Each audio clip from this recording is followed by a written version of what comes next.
Good morning students, class 6। अभी हमारा chapter जो कंप्लीट हुआ है वो है changes around us, 6 chapter. 2 video भेजे गए थे आपको और आपने इसको देखा होगा, समझा होगा। अब आज इसके क्वेश्चन आंसर्स हम कुछ टिक कर रहे हैं और वो आपको नोटबुक में करने हैं। पहले इसको बुक में लगाने हैं क्वेश्चन आंसर्स को, और फिर इस वीडियो को देख करने के बाद में आपको कॉपी में करने हैं, ठीक है।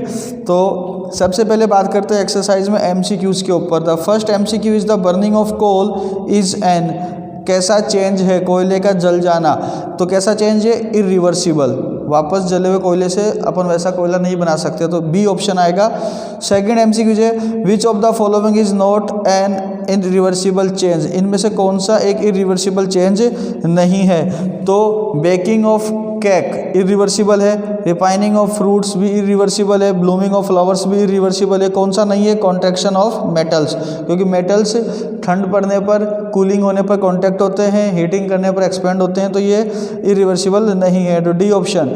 थर्ड क्वेश्चन है occurrence of day and night, ये कैसा एग्जाम्पल है? नेचुरल चेंजेस का, तो बी ऑप्शन इसका राइट टिक लगा लीजिए। फोर्थ क्वेश्चन है when we apply force on the spring by hanging a weight the length of the spring increase हो जाएगी, तो ए ऑप्शन लगा लीजिए। We add a spoon full of curd in warm milk to obtain curd, भाई दही बनाने के लिए हमें थोड़े सा कर्ड डालना पड़ता है, दही डालना पड़ता है दूध के अंदर, ठीक है, तो डी ऑप्शन लगा लीजिए। 6 है the formation of glacier is an example of, glacier का बनना कैसा एग्जाम्पल है? नेचुरल चेंजेस का। 7th है when ice melts to water a change occurs in its, जब बर्फ़ पिघलती है तो उसकी स्टेट में चेंज आता है, वो लिक्विड स्टेट में आ जाती है, बाकी कलर, पोजीशन, कंपोजिशन नहीं बदलता है। 8th which of the following is a reversible changes, और कौन सा रिवर्सिबल चेंजेस है? वाटर चेंजिंग इनटू आइस, ये कैसा चेंज है? रिवर्सिबल, क्योंकि अगर आइस को वापस से कूल करोगे तो वो वाटर को चेंजिंग इनटू आइस, आइस को बाहर लाओगे नॉर्मल टेम्परेचर पर तो वापस से वाटर स्टेट में आ जाएगी, तो आंसर लगा लीजिए ए। नेक्स्ट बी एक्टिविटी जो है आपकी वो है फिलिंग द ब्लैंक्स। इसमें है the changes that can be reverse are called, reversible changes, क्या बोलेंगे उनको? Reversible changes. सेकंड क्वेश्चन है ऑब्जेक्ट बिकम्स ऑन कूलिंग, तो कॉन्ट्रैक्ट होता है, ऑब्जेक्ट कूलिंग करने पर क्या होता है? कॉन्ट्रैक्ट। थर्ड है when a combustible substance is heated, कोई ज्वलनशील पदार्थ जब इसको हीट दिया जाता है, उष्मा दी जाती है, इट स्टार्ट्स बर्निंग, वो जलना स्टार्ट कर देता है। फोर्थ है by heating causes water to change into steam, इस हीट की वजह से ही पानी जो है वो भाप में बदल जाता है। 5वां है beating of heart is an example of, हमारे हृदय की गति या हार्ट का जो है, हार्ट का धड़कना, बीट करना, वो नेचुरल चेंज का एग्जाम्पल है। 6 है material expand on heating, heat करने पर एक्सपेंड होते हैं, and contract on cooling.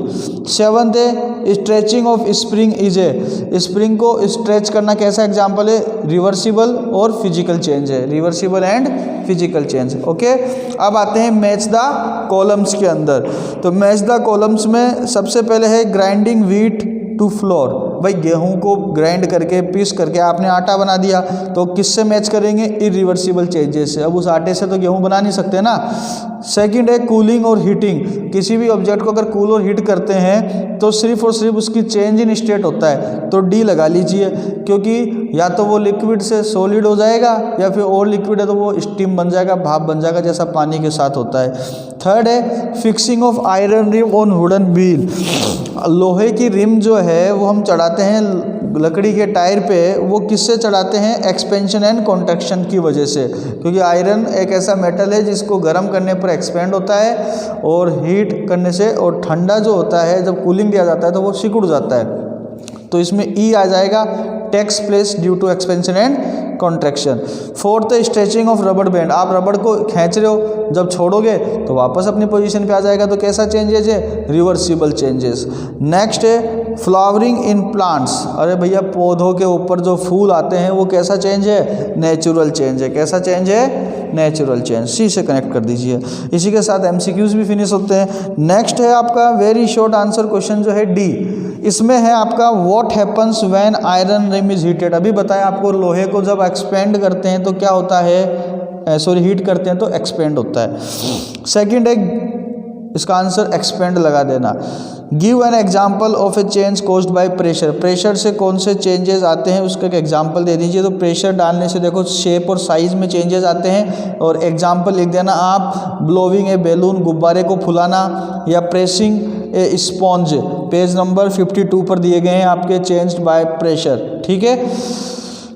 Third question है, name one metal that expand on heating and contacts on cooling. Iron लिख देना आप इसके अंदर। फोर्थ है, नेम टू ब्रिटल सब्सटेंसेस, जो मतलब ऐसे थोड़ा सा प्रेशर डालते ही क्या हो जाए, टूट जाए, तो वो सब्सटेंसेस डाल देना आप। तो a brittle solid breaks under pressure, उसमें आपके बिस्कुट्स लिख देना, साल्ट लिख देना, ये भी ब्रिटल होता है, जो सॉलिड साल्ट आता है उसको आप तोड़ते हो तो वो टूट जाता है। या फिर आप अपना चौक लिख सकते हो, वो भी एक सब्सटेंस है चौक, जो ब्लैक बोर्ड पर यूज करते हैं। ठीक है, कोई भी 2 लिख देना।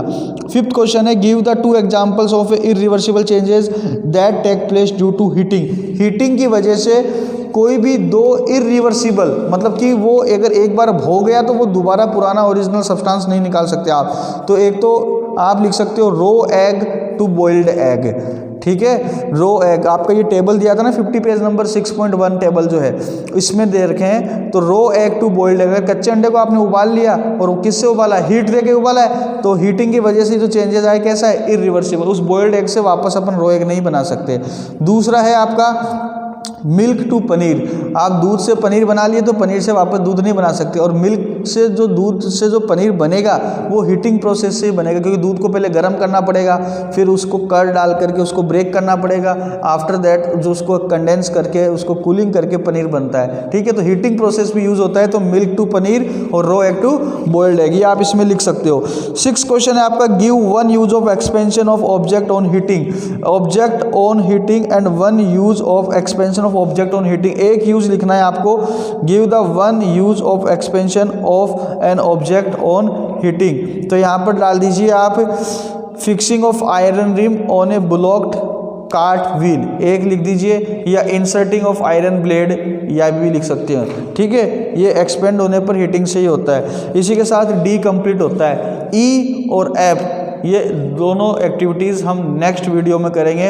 अभी आपको ए बी सी और डी ये सब होमवर्क कॉपी में करनी है। क्लियर है, एमसीक्यूज भी आपको होमवर्क कॉपी में करने हैं, और नेक्स्ट वीडियो में आपका ये ई और एफ करा के चैप्टर को ख़त्म करेंगे। ठीक है, तो हमने जो चैप्टर कर दिए हैं अभी तक फर्स्ट चैप्टर कंप्लीट कर लिया है, sources of food, second chapter complete कर लिया है, कंपोनेंट ऑफ फूड्स, और हमने 6 चैप्टर भी कंप्लीट हो जाएगा हमारा, जो ई और एफ हो जाएगी उसके बाद में। चैप्टर कंप्लीट हो चुका है चेंजेस अराउंड अस। अब आगे जो हम रिड्यूस सिलेबस के अकॉर्डिंग, और एक 16 चैप्टर भी हमने कर लिया है, garbage in garbage out 16 chapter. तो 3-4 चैप्टर हमारे हो चुके हैं। अब और जो हम चैप्टर करेंगे next according to reduce syllabus आपका 70% से, वो चैप्टर नंबर 3 करेंगे, 5th करेंगे, 6 करेंगे जो हो चुका है, और 7th 8th 9th और 14 ये हम और करेंगे। ठीक है, तो 1 2 3 4 5 6 चैप्टर हम ये अभी और करेंगे, जो फाइनल एग्जाम्स में आएंगे। आपके 6 हो चुका है, और 1 2 और 16 ये हो चुके हैं आपके। ठीक है, तो आपके 3 5 6 7 8 9 14 और 1 2 16 टोटल 10 चैप्टर्स जो हैं वो इस बुक से किया जाएंगे। ठीक है, इसी के साथ आप इस वीडियो को देखेंगे और ये क्वेश्चन आंसर बुक में करके, और उसके बाद में नोटबुक में करने के बाद आप अपनी जो नोटबुक की जो इमेज है, जो आपने वर्क किया है, वो फ़ोटो आप अपने व्हाट्सएप ग्रुप में डालेंगे, और इसका जो वीडियो है आपको ये ग्रुप में मिल जाएगा, और यूट्यूब चैनल पे भी। ठीक है, थैंक यू।